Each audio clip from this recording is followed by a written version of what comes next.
Hi, everyone. Welcome to Identity Crisis, a show from the Shalom Hartman Institute creating better conversations about the essential issues facing Jewish life. I'm Yehuda Kurtzer. We're recording on Monday, September 15th, 2025.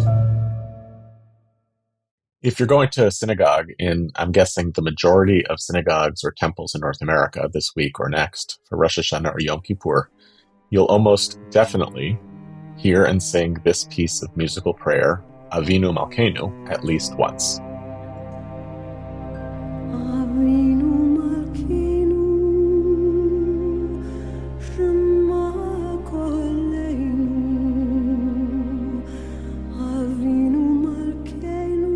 The prayer, and specifically the tunes you heard from Barbra Streisand or Theodore Bickel, from the recording by Fish, made countless more options to choose.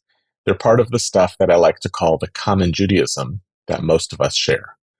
We as a Jewish community spend a lot of time focusing on our areas of division, and not nearly enough on the majority of stuff that we believe or practice or sing or eat in common.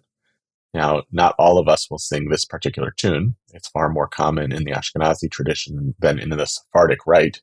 But for those that sing it, it's part and parcel of the high holiday experience. So much so, I think, that if the cantor decides this year to mix it up with a different tune for Avinu Malkeinu, or if the hip young rabbi decides to sub in a new poem instead, it wouldn't just be missed. I think it could start a riot. And it helps if you don't really pay attention to the words.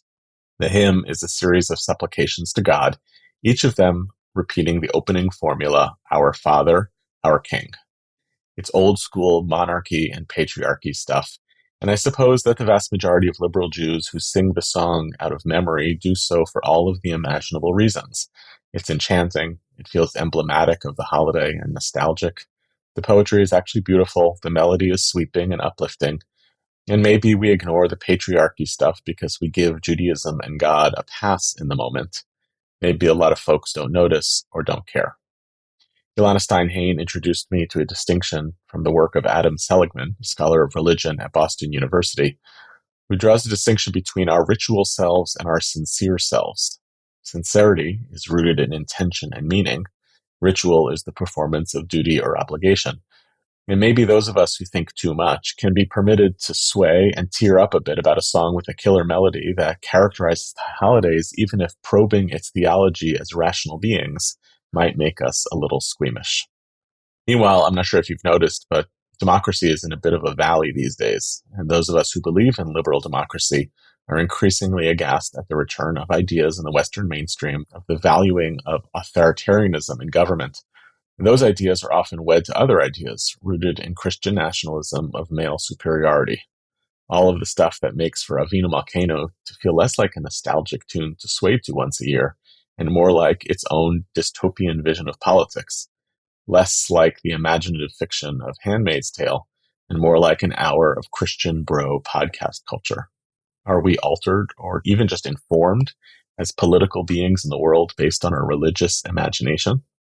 What does it mean about the sincerity of our religious commitments if we laugh off the seriousness of this monologue that I'm giving by saying, don't be foolish, that's just Judaism, it's not real life? Now, I know that there are prayer books that try to square this circle between our political biases and instincts of the present and the religious imagination of our liturgy.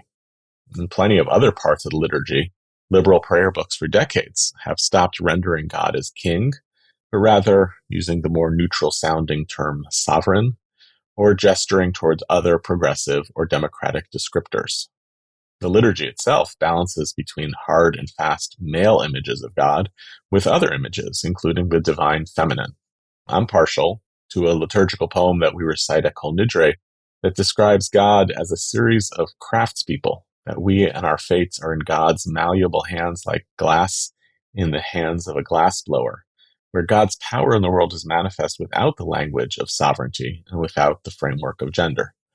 But still, for all these efforts, for all the advances we liberal diaspora Jews have pioneered over the past few centuries, and especially the past few decades, the core metaphors die hard.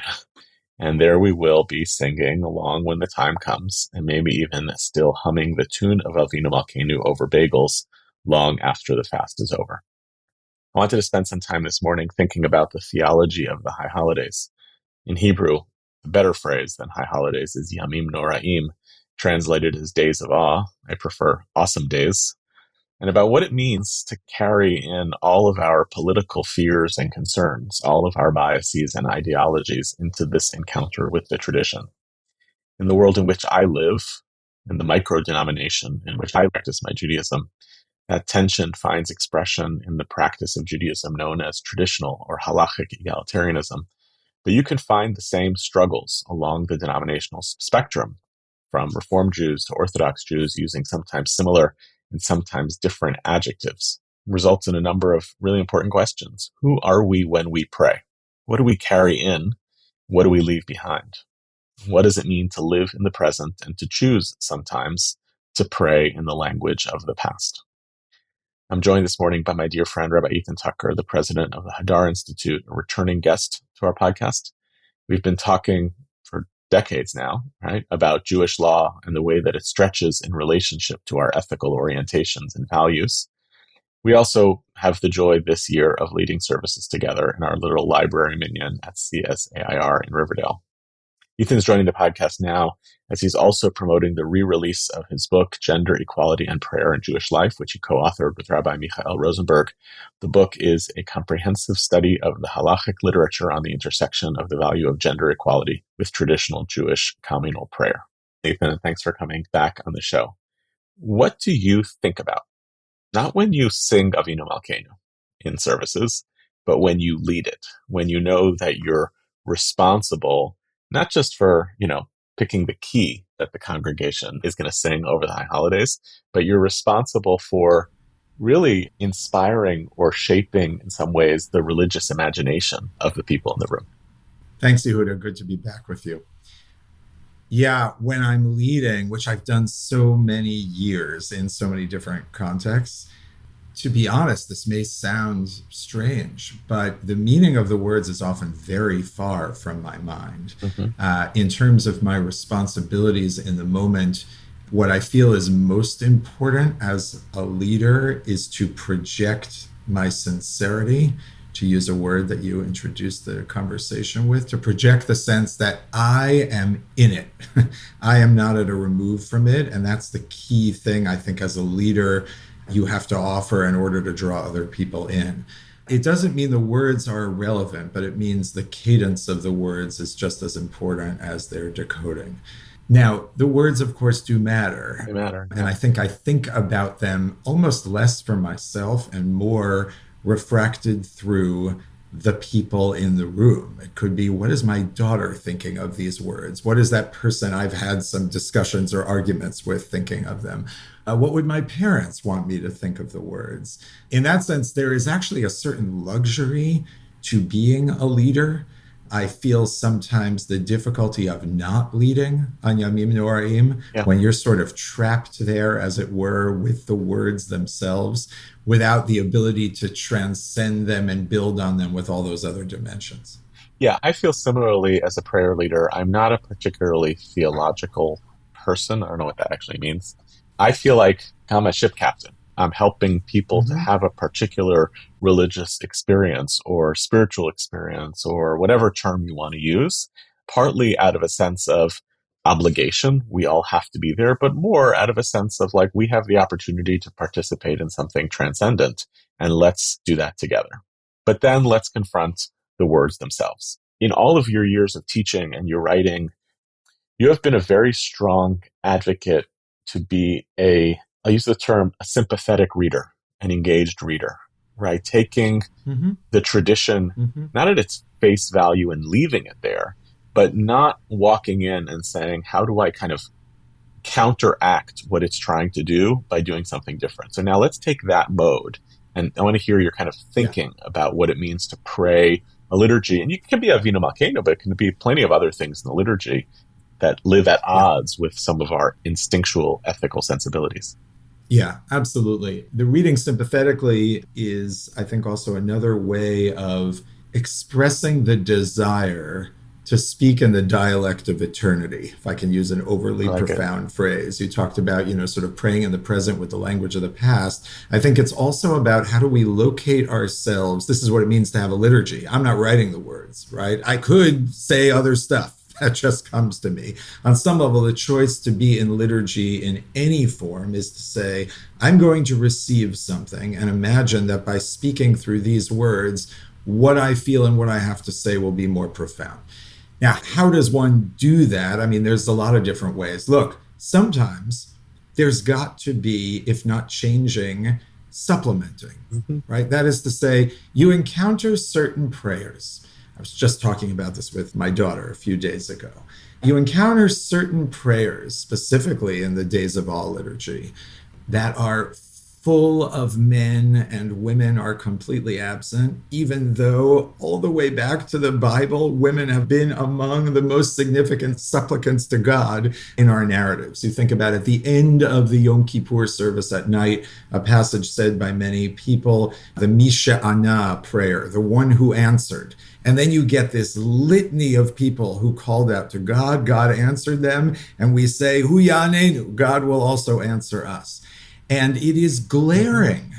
It is simply glaring how Rebecca is missing from there. Hannah is missing from there. People who are core models for the sages and for us in terms of what it means to pray. Certainly when I'm leading davening, we always hand out a supplement with that and we fill out the words, and many communities have begun to do that. Sometimes there is just more to be said. Actually, the old expressions will not exhaust, right, what you need to do. And some people, as you pointed out, will do that with Avinu Malkeinu. They'll shake it up in the translation or the original. And I agree with your assessment that in the wrong configuration of mucking with certain things on the high holidays, you will get a spiritual riot, if not a physical one. So there, I think part of also what it is to be a sympathetic reader is to actually have the humility of realizing you are probably not the first person to have the problem.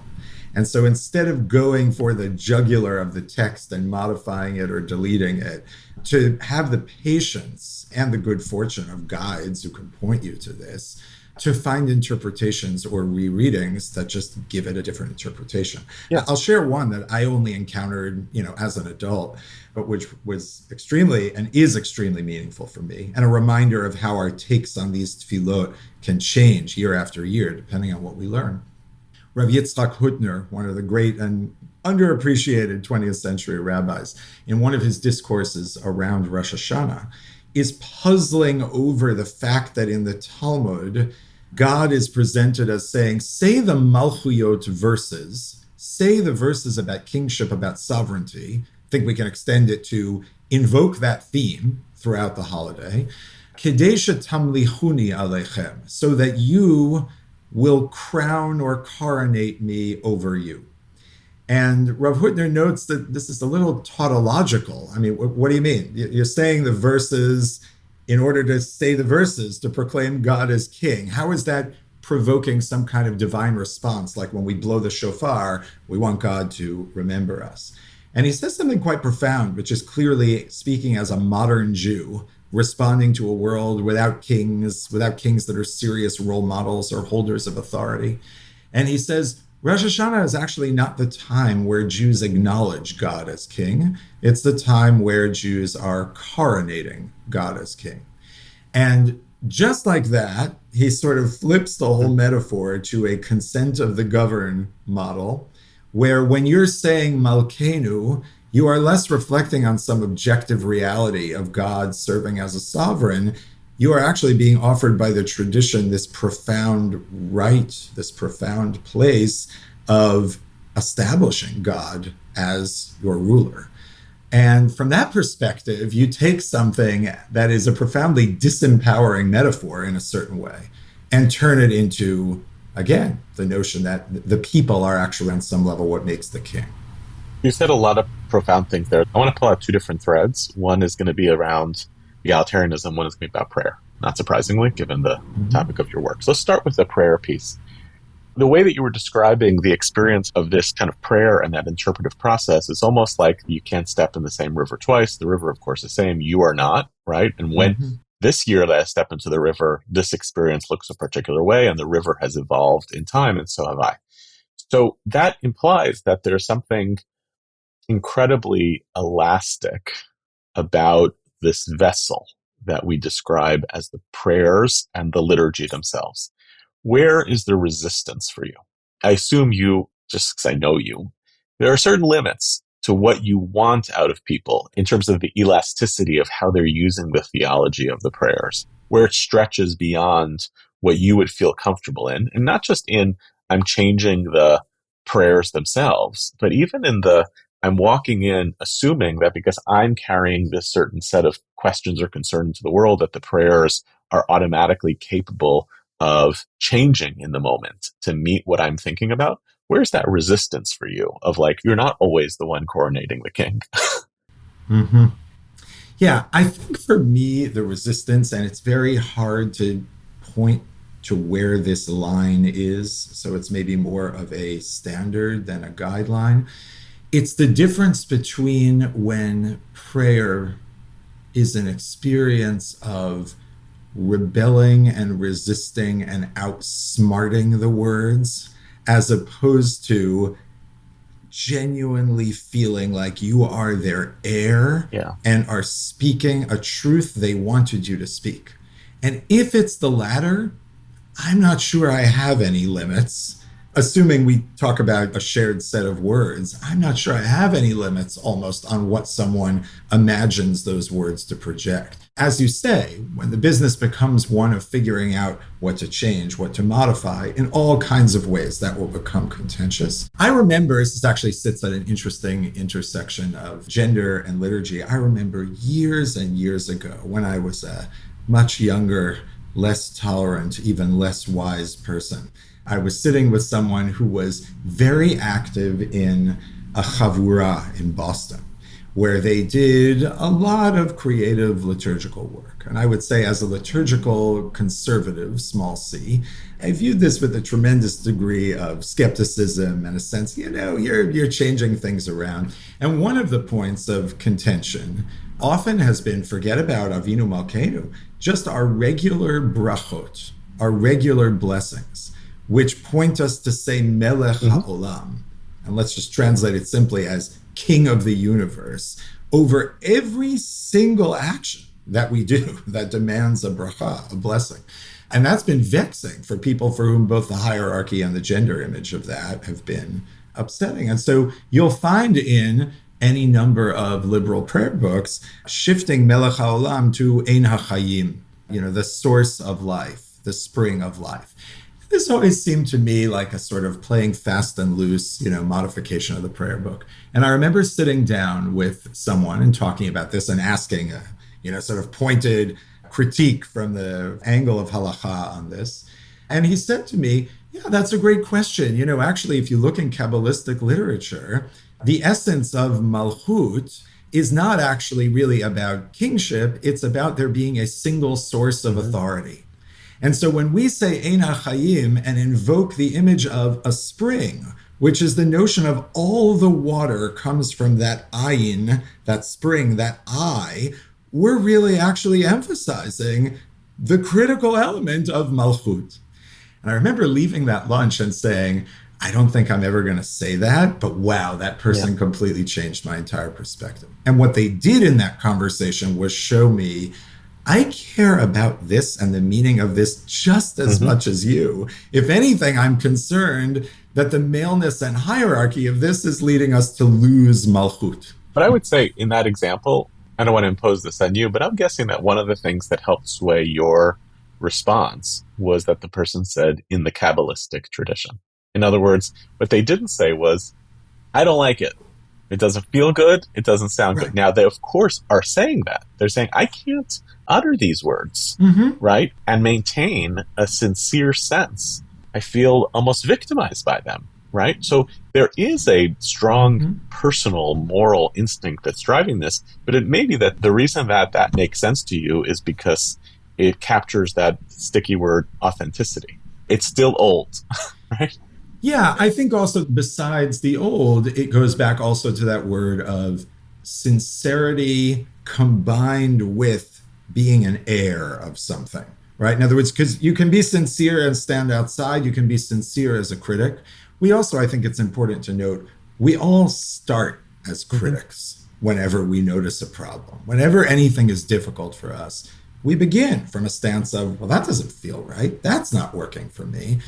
What's been my spiritual path and, my scholarship in this area has intended to promote is, can we start from that place of critique and ultimately sublimate it into being a faithful heir of the tradition, a lot of the work of which is figuring out what are the voices, right, that grappled with this before. I don't think anyone around that lunch table would have suggested that Lurianic Kabbalah was dealing with the same concerns that a late 20th, early 21st century Jew was dealing with.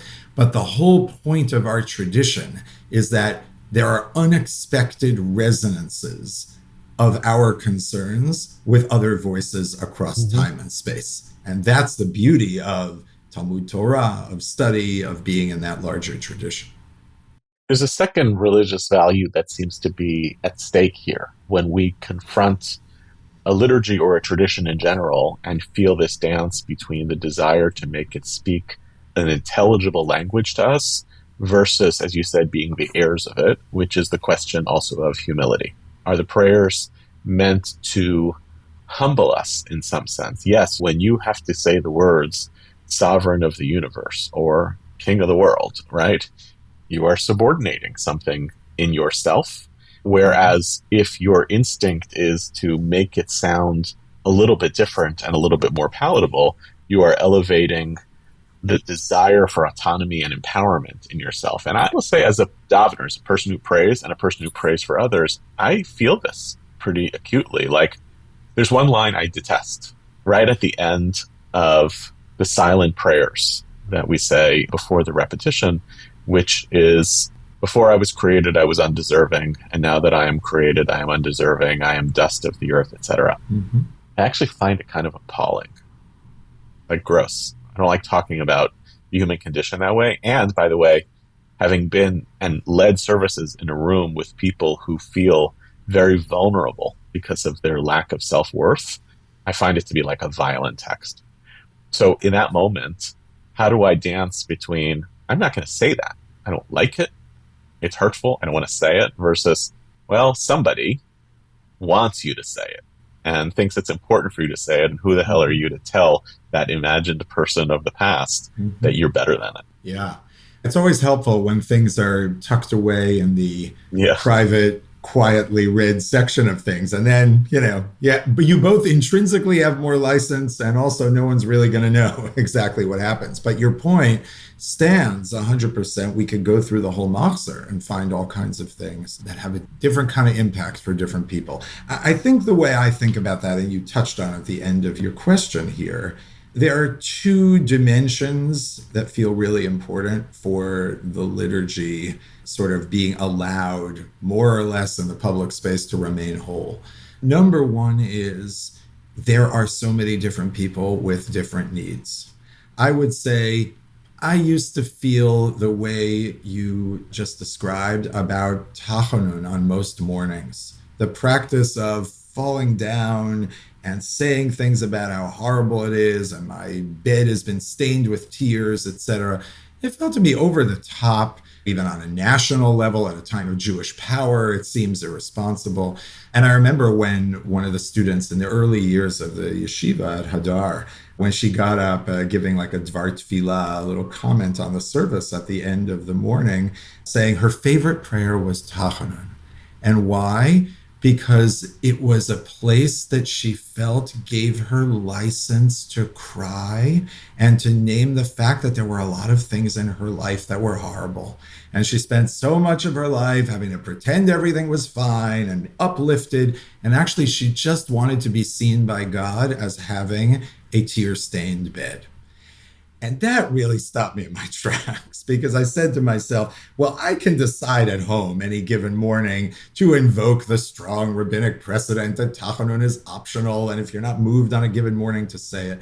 But who am I to cut even one word from the public recitation if this will, right, resonate with this person? That's one. The other thing is, I think, there is no text that doesn't have its moment. And even the text you talk about of the worthlessness of the human being, I remember many times with my older son as a little kid, he hated other versions of that too in the davening. He was, I don't want to say I'm dust and ashes. Like, I'm not. I'm a person. I'm trying to build myself up.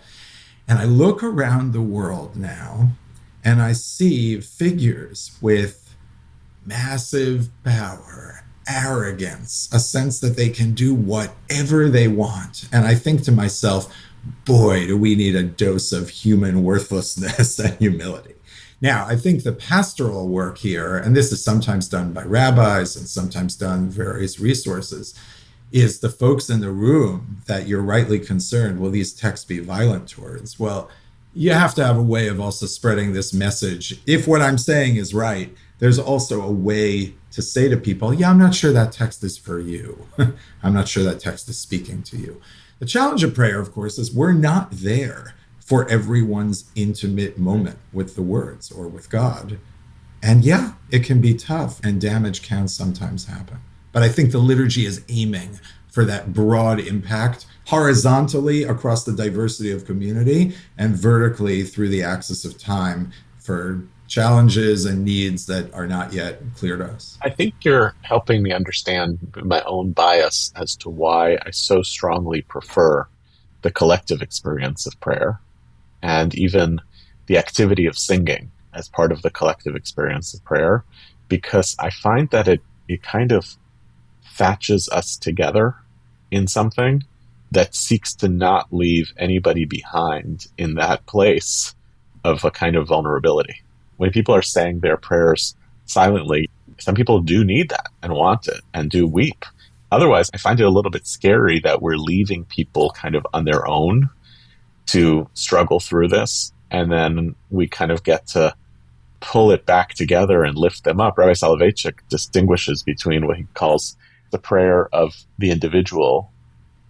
It's not just the prayer of the individual and then as though you have the individual prayer rendered in community, but it's tfilat hatzibur. It is the prayer of the congregation, and it's a totally different animal than the individual experience. And maybe my own bias has just been to lean on that side of things because we then have more, it feels to me almost like there's more safety and control.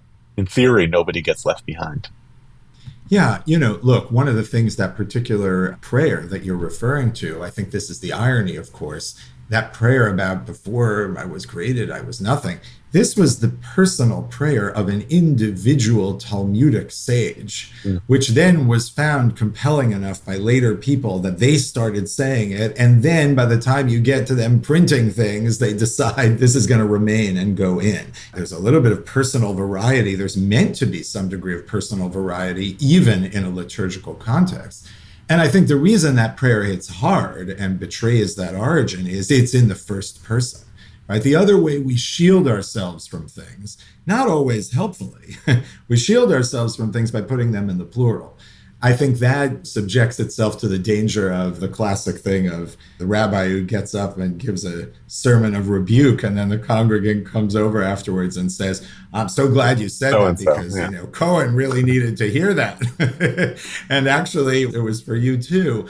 And the communal prayer in that sense is tricky. When we say al chet shechatanu, the sins we have sinned, you can easily say, well, I didn't really do any of these, but a collective repentance. You say al chet shechatati, which is not the way we say it, you're much more exposed. I think it is interesting that for the most part, whether for your concerns or others, there is this bias of we don't really pray in the individual, in the singular that much. But then the moments where that appears, they hit us even harder. So let's go back to the egalitarianism conversation, because it really is one of the modern cruxes of the theological weight, the ethical consequences. It's such a deep part of human experience, of people's own sense of empowerment and their worlds in which they live.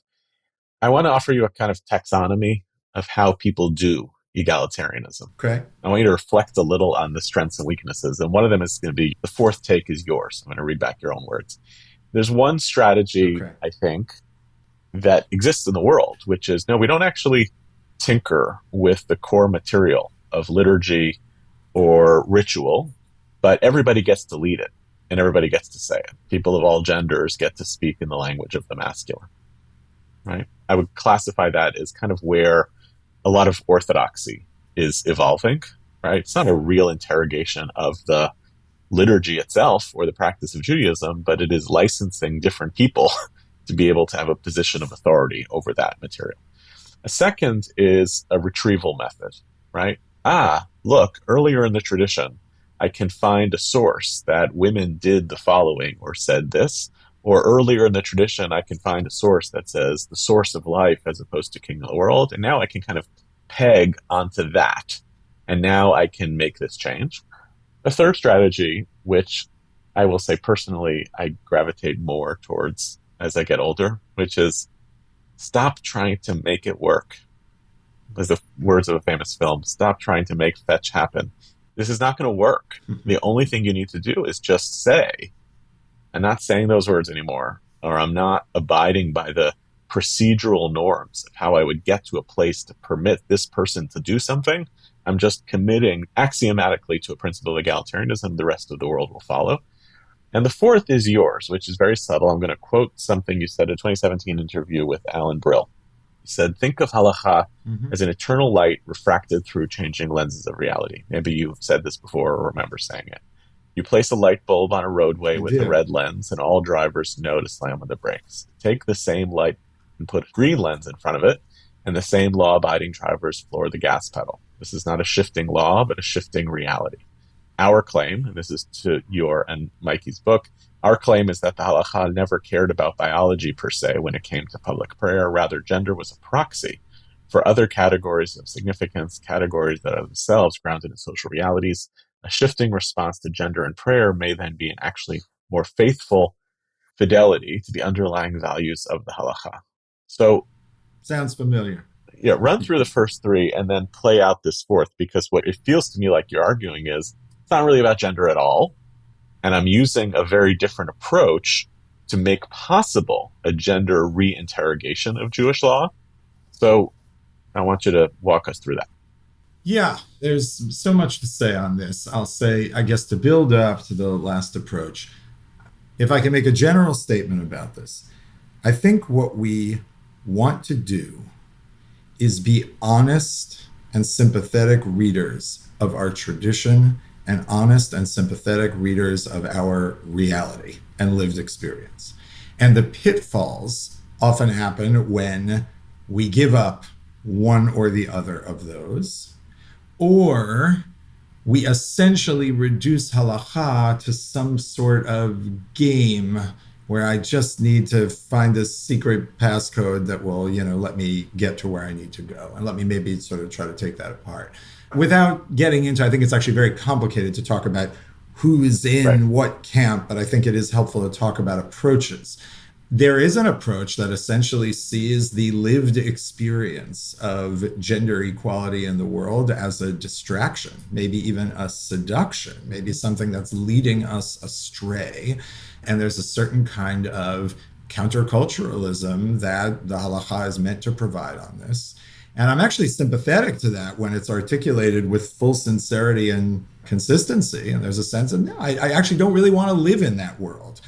I think if you live in a world where you delegate serious leadership roles to women in all areas of life other than tefillah, the result will probably not be a deep honoring of the tradition in the long run, but a sidelining of the tradition, what Professor Vered Noam has talked about, putting halacha and Jewish practice in a museum as opposed to making it a normal part of life. In its worst iterations, it can be a locker room or just sort of fun place to hang out, but not anything that has an analog with the other ways we run things. You can also, on the other hand, I think, despair. Again, I'm not projecting this onto you or anyone else, but you can despair that the language of the tradition and its insights and values really does speak to the contemporary moment. You can say, I actually just live in a different time. I need a certain kind of paradigm shift. There, aside from the fact that I don't think that's correct on this topic, I also think it's dangerous, which is to say, at the end of the day, I'm not sure Judaism has a long-term vitality without constantly reinserting its commitments back into the discourse of the ages. Now, that doesn't mean there can't be moments of disjuncture, but I think moments of conscious disjuncture that are allowed to fester for too long end up doing lots of undermining work.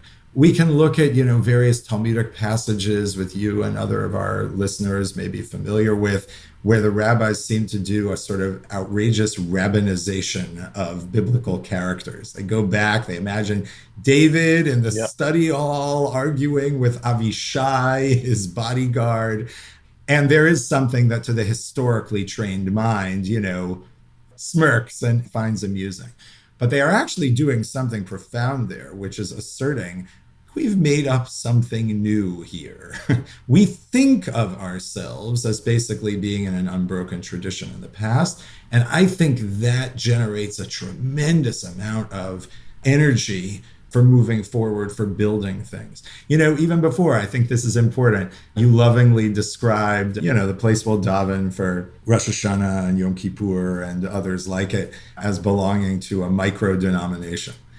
And it's not how I think of it. I think of it as the tip of the spear of the way that halakha is and must be understood. And like all new insights or ways of synthesizing traditions and realities, it'll start with a certain group of people that are ready to do it. And it will be borne out, hopefully, on the wings of eagles with great influence in much broader ways. I think bringing it to my approach, I do think that quote that you brought really does capture my thinking on this, which is I'm not interested in looking for some stray precedent that I can hang my hat on and say, oh, great, now I have a token, authentic place to park. I really want to understand, what did the sages of old want of me? What would they have done today? It requires me, yes, to stretch them beyond their own time, just as it requires me to stretch myself beyond my own time. But to me, that's the whole thing. And we could go through, and the book goes through, what are the arguments I would make from the texts themselves that indicate that this is the case. One of the things in the second edition of the book is there's a new appendix, which goes through the sort of analysis at a core level of how do you read texts that talk about women slaves and minors as a legal category, as three people who belong together. It's uncomfortable. You would never say that triad in polite company today. The argument that we make there is that that itself, as we say in Hebrew, hi hanotenet, that actually proves the point that the category here was a sociological category with various proxies.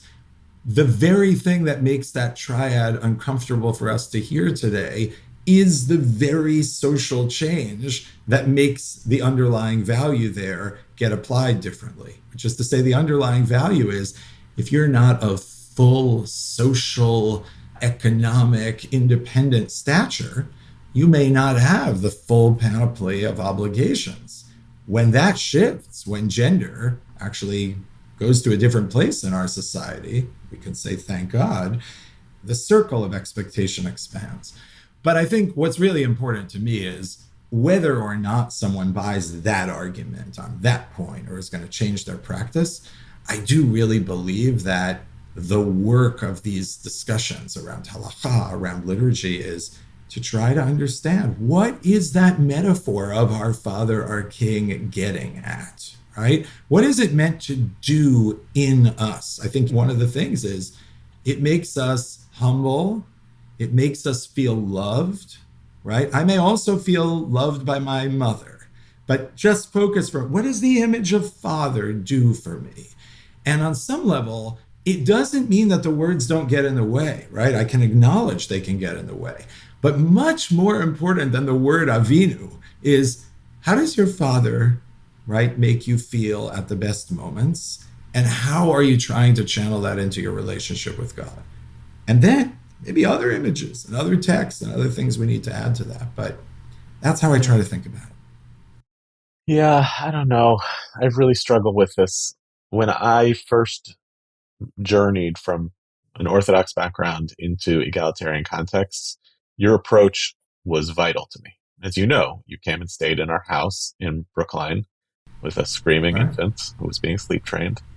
I'm still sorry about that. It cost you a night of sleep. And you taught a lot of this Torah. What I would say psychologically that Torah did for me at the time was like, it can work. It can work. You don't have to feel bad about Mhm. leaving behind the Judaism that you know kind of works, but you now can't abide anymore, but this can work. And since shifting to praying in egalitarian contexts and my own drifting, my own impatience, maybe for those who have not gone there, the shift towards, no, I just think this is right.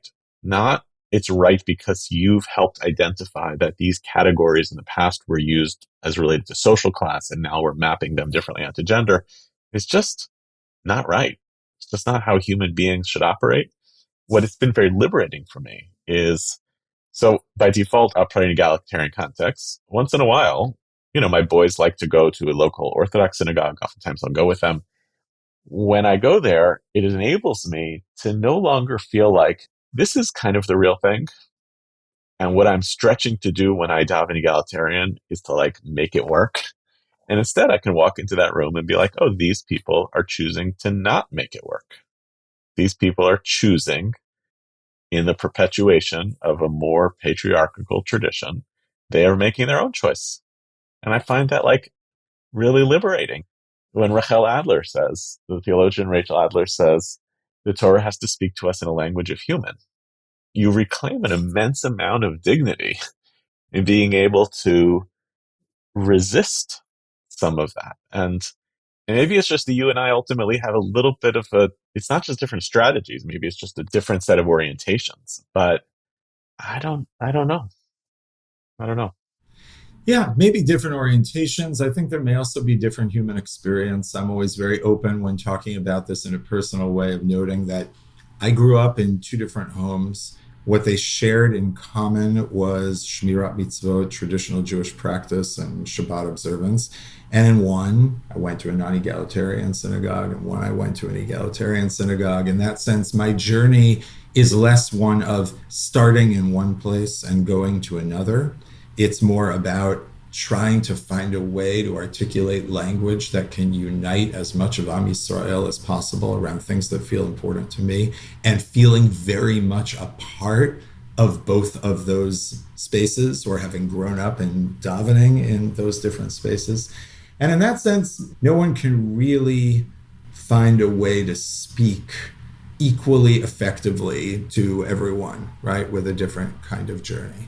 I think, yes, what you are tapping into is that for me, I want the common journey to be that we are trying to be Avdei Hashem. We're trying to be servants of God, of the King, of the Sovereign. And I strive to see that striving in what other people are doing. And I know they see in me sometimes that I'm going too far on something, or I haven't pushed far enough on this. And I can see that in others also. I can feel that frustration of people who, anyone who writes a book has a fantasy of, well, now that I've written this book, the world will change because people will read it and they will be convinced. And anyone who's written a book knows that's not actually how it goes. But you do offer people, I think, a way of talking and thinking. I think my humility on this topic, and maybe it goes back also to my humility with the liturgy also, is it's hard to fully foresee what all the consequences of different choices will be. And certainly you can walk into a non-egalitarian space and be disappointed with that piece of it that feels misaligned with what you want the world to be. And you will also often find in those spaces, metrics of commitment and devotion in other ways that are the gold standard to be adopted by everyone. And that's true of every space. I think every sincere Jewish space with energy has something you walk into and you say, oh, wow, this is really being done well here. How could I bring that in? The critique I will fully accept is this way of thinking requires a great degree of self-confidence and patience, not to feel overly threatened by different models, different words, not to feel that a certain paragraph in the davening is coming for me. And instead to say, here I am, I'm trying to understand what can I get from this. And I don't pretend that everyone's equally equipped to do that at every moment in their life, right? I think one of the things that is interesting is when we think about who is equipped to lead davening on Rosh Hashanah Yom Kippur, it's quite striking that formally the codes talk about you needing to be a certain age, to have kids, any number of details, which I would say to you are quite explicitly proxies for people who have felt pain and had deep responsibility. It's not a light enterprise, and it requires someone, they may reach that wisdom before 30, they may have plenty of responsibility without having kids, but you want someone up there who has some skin in the game, and I think can bear the knocks that the liturgy may deal as they're going through it. Last question, which is going back to Avinu Malkeinu, our sovereign, our king. This year in particular, a lot of Jews are going to be walking into synagogue with a lot of feelings about authoritarianism and politics and truth and all of their values at stake. What advice would you offer the Jew in the pew coming into a prayer experience this year? In other words, not just those who are showing up just to hear the speech, which is fine, I have no judgment, but for those who are coming to pray. What advice might you give them, all of us, on how to bring in the heaviness and the weight of the world that we feel is slipping away from us in the present as we kind of confront this prayer dialogue with eternity? Yeah, it's such a hard question. There's what I don't think is a facile answer, because I really do believe it's deep, but it has its limits.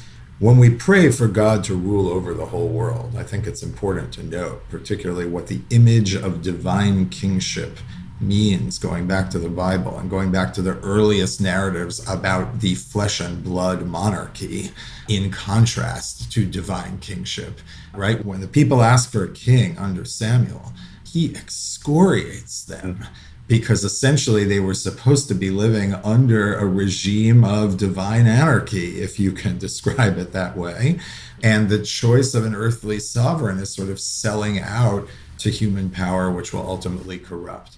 If you take that seriously, when we say Meloch al kol ha'olam kulo bichvodecha, we beg for God to be the ruler. That is implicitly a demotion, right, of the centrality of all the other rulers. I think, as Jews, as human beings, that shouldn't mean chaos. It shouldn't be what we think of when we say the word anarchy, but a sense of a world that is not governed by self-seeking, self-serving individuals. That, I think, is a central piece. And to the extent there's righteous disappointment, maybe we can call it, with the world that comes in, I think the liturgy is there to amplify that. That said, that can be escapist. There's no question. You sit there and you go into your little ritual hive on Rosh Hashanah and you emerge feeling much better. But, the world was the same. It's going to be just a regular Tuesday and Wednesday. It's not even on a weekend this year. The world's just going to be going about. And there, I think it's important to remember that davening doesn't do all the work. I think davening centers us with a certain set of values, a vision of what the destiny of the world is meant to be. But at the end of the day, it's got to be translated into what kind of world are you building on the ground. I think from my own exposure to politics as a kid and my family, you have this too. I'm always skeptical of, if you go deep into that work, I think you can make a big difference. If you're not directly in the work of high-level politics, opinion shaping, etc., I think actually the call is that we do most of our significant work by building the families, the communities, the local spaces we're in, and we model what we can in those places. And that's not going to get you a Nobel Peace Prize, but it is going to get you divine favor on the ultimate day of judgment, because that's what matters. That's how I think about it. Thanks for coming on the show, Ethan. Should be a Shana Tova, a good Gedench to your big thing. Thank you, Yehuda. Amen v'amen.